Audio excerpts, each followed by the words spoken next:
Hey, what's going on, everybody? This is John J. Gaming on the mic, coming at you with a brand new episode of the ACSA Dynasty here on Maximum Football 2020. This is John J. Gaming on the mic. We got a triple header for you guys here today as we begin week 3 of the second season of the ACSA, and we start things off with the Brooklyn Wolves taking on the number 4th ranked Iroquois Eagles. However, that being said, though, they are missing their starting quarterback. Remember, back in week 1, the starter actually went down with a major injury and is out for the rest of the season. So we're going to get a good look at this backup quarterback. This is the first time that we're watching the Iroquois Eagles with the backup quarterback Mark Smith making a start, and it's not a great throw to the outside. It actually turns out to be incomplete. As we cut to the 2nd and 10 midway through the first quarter, Mark Smith, he's going to drop back the pass, throw across the left-hand side, and is intercepted by Mayo. And he's going to bring it all the way back. Touchdown, Brooklyn.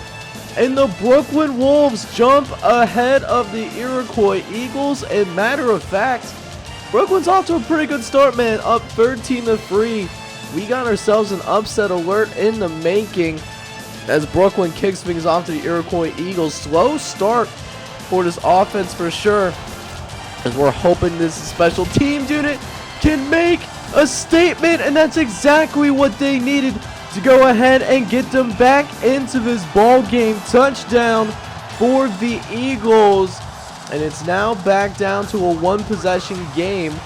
But still, Brooklyn Wolves, man, they have the lead as of right now. As Coleman gets out into the open, he's going to get some good yards as well. He gets across the 50-yard line, so Brooklyn now once again in Iroquois territory, as Thompson will drop back the pass, going to throw over the middle, almost gets intercepted but does go down as an incompletion though, as now we got 2nd and 10 coming up here.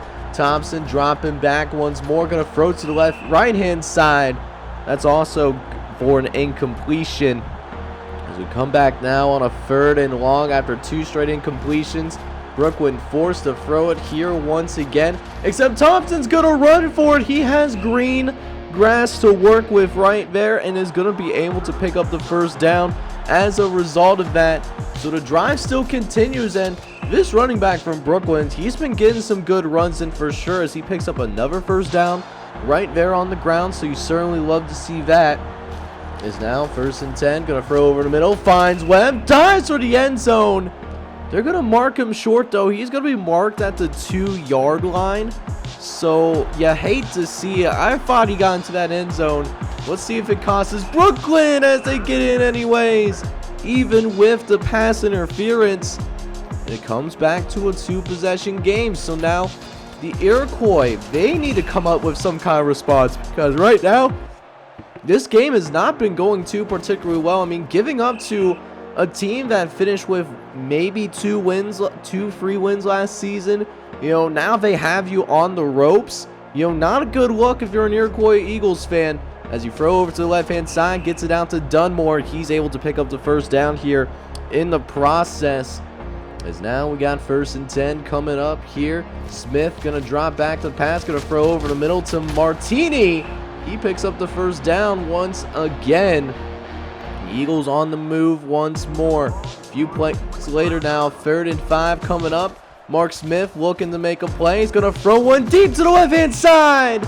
Finds Walters in the end zone. Touchdown, Eagles. And Iroquois gets it back to a 3-point game. But Brooklyn still hangs on. They actually carry the lead going into the second half of play. But Brooklyn has to kick it off. We'll see if this is a moment where the momentum potentially shifts back towards the Iroquois Eagles. And it could do just that. Down the sideline, he's going to be gone like a girl in a country song. Touchdown, Iroquois once again. Another score. And look at this, they're also going to go for the 2-point conversion here. Bold strategy con, we'll see if it works out for them, as Hunter does indeed make it into the end zone to make the 2-point conversion good. So that does mean that this becomes a 5-point game, and this is also the first lead that the Eagles have enjoyed this entire day.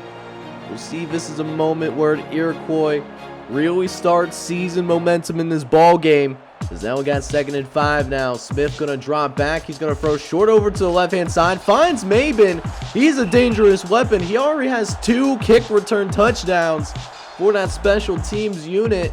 And he gets another big game, this time with the receiving hands. We got 3rd and 5 now. Smith gonna run around, gonna try to pick up the first down himself. And does end up picking it up in the process as well. Because now we got 1st and 10. Smith dropping back over the right-hand side. That is going to be considered incomplete. So now 2nd and 10 coming up here. Now 3rd and long. Smith going to try to drop back once again. He's going to try to throw over the left-hand side. Gets it to Walters, who also wears number 80. Interesting to see 2 guys on the same team wear the same jersey number. I'm surprised they allow that here in Maximum Football. But it is what it is, though, as they try to dump it off to the halfback. But it's incomplete.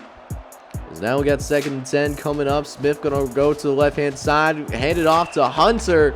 He's able to get 7 yards here and get inside the 10 as well. A manageable 3rd and 3 coming up here. We'll see if they run with it.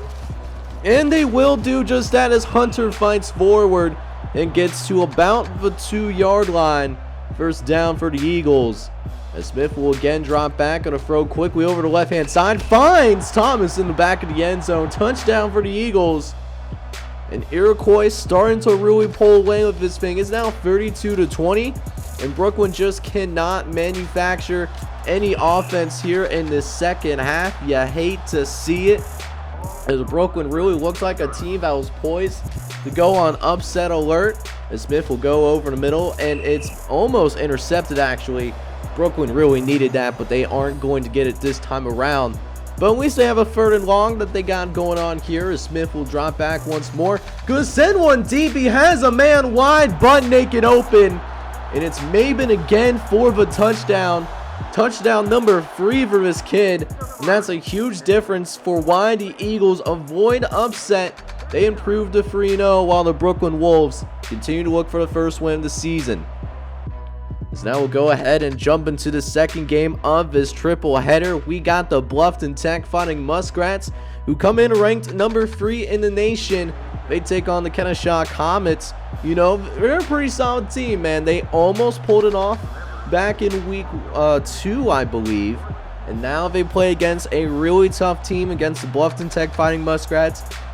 Definitely a good measuring stick game for this Kennesaw football team, which has aspirations to try to go to the Midwest Conference Championship game at the end of the season. But first and foremost, they got to figure out a way to deal with all of the weapons that Bluffton Tech has at its disposal, including quarterback Darius Roberts, who was the passing leader back in season 1. As Lebon almost get into the end zone, he tried to dive for it, but they're gonna mark him down once again at the 2-yard line. Is now 1st and goal. Roberts throwing to the right hand side, finds Salaba. Touchdown Bluffton Tech. It's a quick strike for the Muskrats.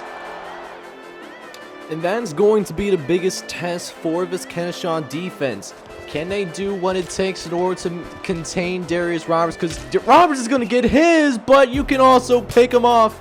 And that's huge for the Comets of Kennesaw, as they are going to go ahead, try to tie this thing up, try to yeet it right over the middle, but it is going to be incomplete.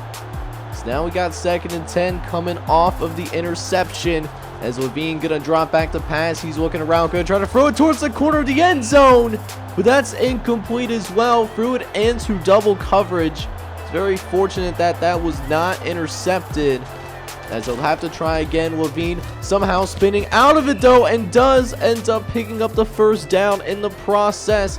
Great run by Levine in order to keep this drive alive, as they now have a fresh set of downs to work with here, as Levine will once again try to scramble out and pick up about 7 yards on the play as well on top of that. So now we got 2nd and 3. Levine again dropping back. He's looking around, going to try to scramble out, going to throw it towards the back of the end zone. Touchdown Ellis. What a throw and what a drive and the Comets capitalize off of the interception, and they tie this thing up at 7 apiece now.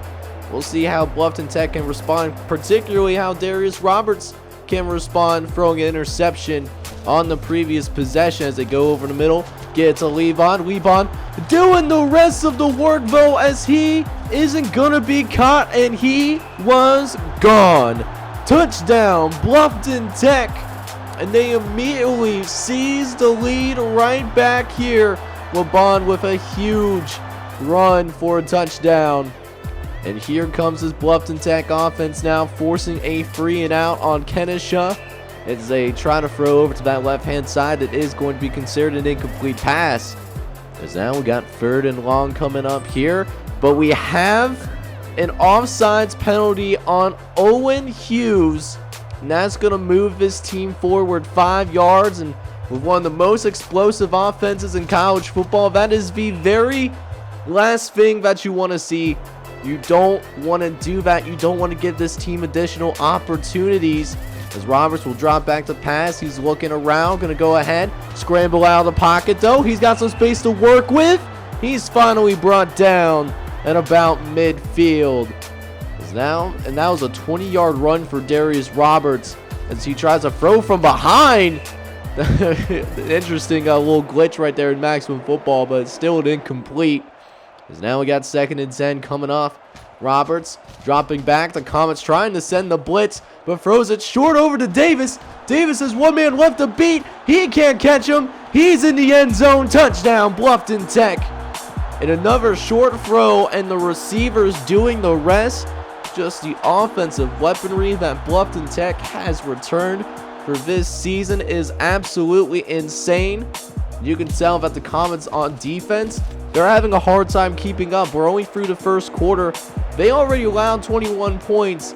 Definitely not a good trend if you're rooting for this Comets team.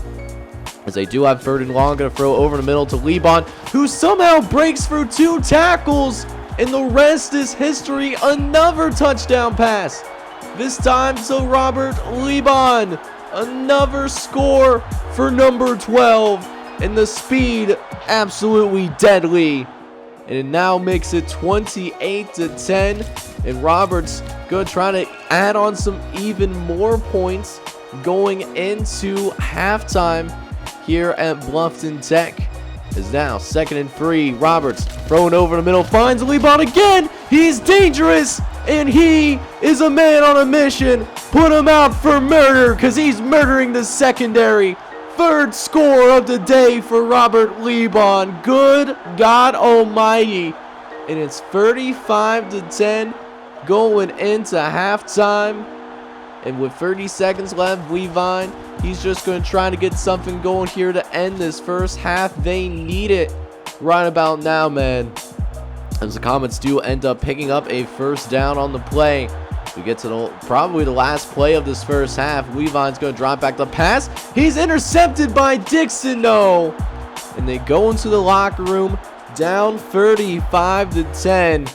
Seems like everything has gone wrong for the Comets here, as now we cut into late in the 3rd quarter. Both teams have settled down a little bit. Bluffton Tech actually has only scored a field goal now, but we got to talk about Robert Levon, man. He has 7 catches for over 300 yards and 3 touchdowns. You want to talk about a stat line? That's it right there, man. That is insane. As Roberts again throws over the middle, this time gets it to Lampkin, get the other receivers involved as well, and he is able to make the catch, good for 7 yards, his first catch of the day.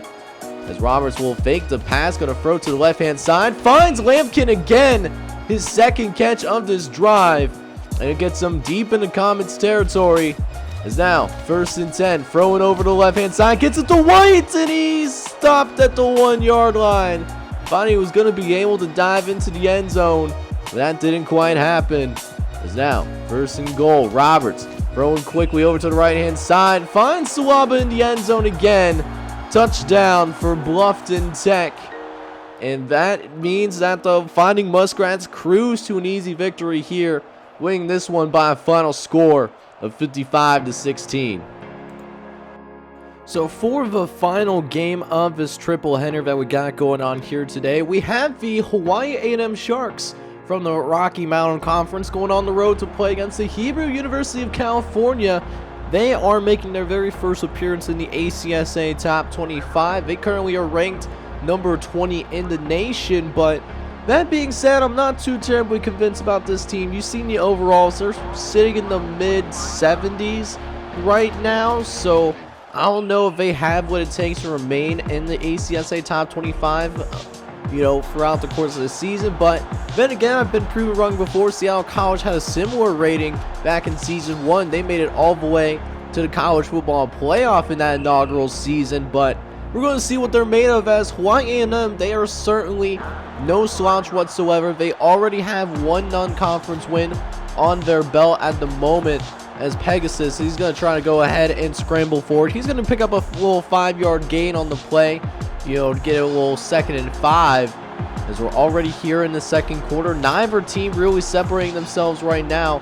We got, only a field goal between each squad. Definitely a defensive slugfest. Nobody forcing any turnovers necessarily, but the offenses just haven't really been able to execute so far. We'll see who's able to strike first, as Owens is going to go ahead and pick up a first down for the Sharks. He's going to get them into the 30-yard line, get them close into field goal range as they try to go for it all in the end zone. Touchdown, Wayne!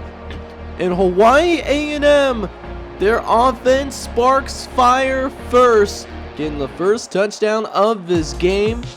And Hawaii A&M, they take a 1-possession lead as a result of that. As we go into the second half, then Hebrew University of California, we're still kind of waiting for them to wake up. They've only scored 6 total points and has propelled Hawaii A&M to this early lead. So maybe we will see an upset in this episode. Thought we were going to see it in the Brooklyn versus Iroquois game, but that didn't happen, as the Iroquois, they also woke up in the second half. We'll see if the HUC can do the same thing, as we got a 1st and goal now thanks to the long reception over the middle to Andrews. As now Allen, he's going to drop back, he's going to throw to the right hand side. It's nearly intercepted. And so the Hebrew University of California, they're going to go ahead and try and run it back here real quick, see if they can get something else going here. As Allen will again drop back, he's going to try to run up the gut, and it's going to pick up 5 yards here in the process. Nice little gain on the play. It's now 3rd and goal once more. Allen, he's going to drop back, going to throw over to Turner. And the HUC gets their first touchdown of the game. And they also are going to decide to go for 2 points here. As Allen, he's going to try to run himself, and does end up getting up in there. The 2-point conversion is good.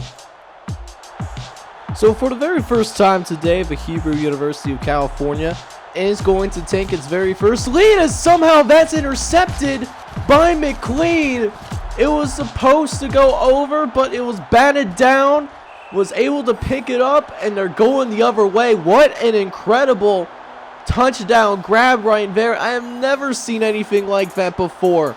And now HUC, they continue to grow their lead. It's now a 2-possession ball game. And now here we go.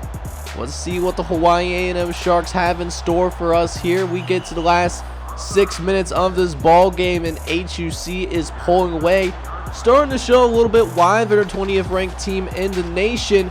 But they're not going to give up so easily, as they have a 3rd and short. They get the incompletion, but there's also a pass interference, which means Hawaii A&M's drive is allowed to stay alive despite that incompletion, and they're going to make them pay almost. Thought there was going to be a touchdown right there, but they dodged a bullet. And so 3rd and 6, Pegs going to drop back, going to throw over the middle to Davis. He is going to be able to pick up a 1st down. 1st and goal coming up for the Sharks. Is now 1st and goal. Jones going to try to run in himself, gets it all the way down to the 2-yard line. Nice run by the tailback, as they will go ahead, line it up once again. Peg's going to drop back, throw it over the right-hand side, finds Thomas with ease, and is going to get the end zone for the touchdown. And they're also going to pick up the 2-point conversion on top of that. That conversion is indeed good.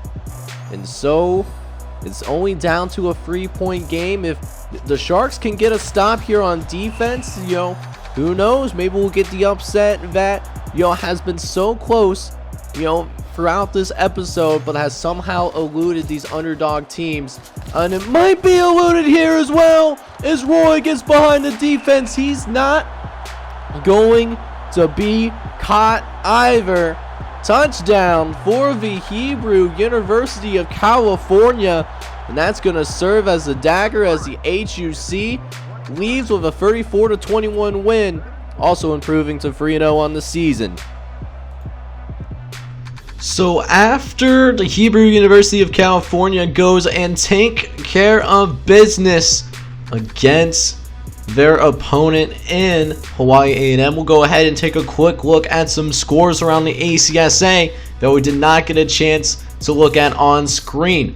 First game that I want to point you guys to is the Texas Catholic game. They did play against the Darden Jaguars, and Texas Catholic, they do come out on top. A little bit ugly, but they do improve to 3-0 on the season, defeating the Darden Jaguars by a final score of 18-6. The Darden Jaguars falling down to 1-2 here in the second season of the ACSA. Right behind the Texas Catholic Gladiators, we have the Southfield Dalmatians, who came in this week number 11 in the country. They look to only improve on that ranking as they played the Brandon Bears at home. And Southfield easily taking care of business here as well, winning by a final score of 30-6. Another team that also took care of business here today is the Iowa Tech Vikings. Although they had to do it in heart attack fashion, Iowa Tech narrowly escaping upset city. The Central Tech Falcons almost getting their first win of the season against the number 17th ranked team in the nation, but fall just 1 point shy. Iowa Tech defeating Central Tech 13-12. A dark horse that I talked about in the Big North Conference in the Hawaffa Chiefs. They came in this week ranked number 15 in the country and played against the Rochester Enigmas from the Midwest Conference. The Hawaffa Chiefs, though, they do take care of business here as well, beating Rochester 24-12 in order to improve to 3-0 here in the second season of the ACSA. Also improving to 3-0 is the Eastern Pennsylvania Beavers. They played against Eastern Wisconsin and Port Washington, who was still looking for their first win of the season, and they'll also have to keep looking as well. Eastern Pennsylvania, they win this game 17-3, so they should be able to stay in the top 10. Another Big North team, but they're looking to get back into the top 25. But the Cap A&M Barbs were off to a little slow start. They lost their first game, but ever since then, they get their second win in a row, defeating the Twin City Beavers this time around. The Beavers getting absolutely crushed by the Barbarians. It was a raid to behold in Illinois. The Cap A&M destroying the Twin City Beavers by a final score of 55-3. In other news, the Southern New Mexico Cougars, who come in ranked number 6 into the Week 3 ACSA Top 25 poll, they went ahead and played against the Spring Creek Moose, who came in 1-1, and Southern New Mexico, they go ahead and take care of business. The Cougars win this game 23-9. The Spring Creek Moose now falling to 1-2 in non-conference play. So that is going to do it here, folks, as we gear up for some more ACSA action here in the near future, and we're going to have a really good set of matchups for you guys going forward. The first game that I have going for you guys is the second-ranked Lake Ozago Ironmen, who are easily passed up by Capital Tennessee for that number 1 slot. They got to play against the Spokane Tech Firebirds, who are looking for a win against the top 25 team. And if Spokane Tech can get it done, they can get to the top 25 themselves. It's going to be a very good matchup to watch out for. I can't wait to see how it all plays out. After that, we'll see a battle of opposites between one of the best teams in the nation and the Sugar Land State Cowboys, who do come in ranked number 7 in the nation, and the Nashville Generals, who have not won a single game yet in this series and is currently ranked 130 out of 130 in the ACSA. It will be an interesting battle of opposites, and we'll see how long it will take before Sugar Land State puts the foot on the gas pedal. Wrapping things up for part 2 of this third week of the ACSA, we'll have the Virginia Coastal Waves going to go play against the Coastal Alabama Waves, who come in ranked number 13 in the country. Virginia Coastal they were projected to be a potential dark horse in the Sunshine Athletic Conference, but have not shown it here yet. We'll see if they can turn around against the 13th best team in the nation. So guys, that is going to go ahead and wrap things up here, and I'll tell you what, if you enjoyed today's ACSA content, do me a favor and please smash that like button for me, as well as hit subscribe if you have to be brand new to the channel, and like what you see as well. This is John J Gaming on the mic, hoping you guys are all out here having a wonderful day. Take care, everybody.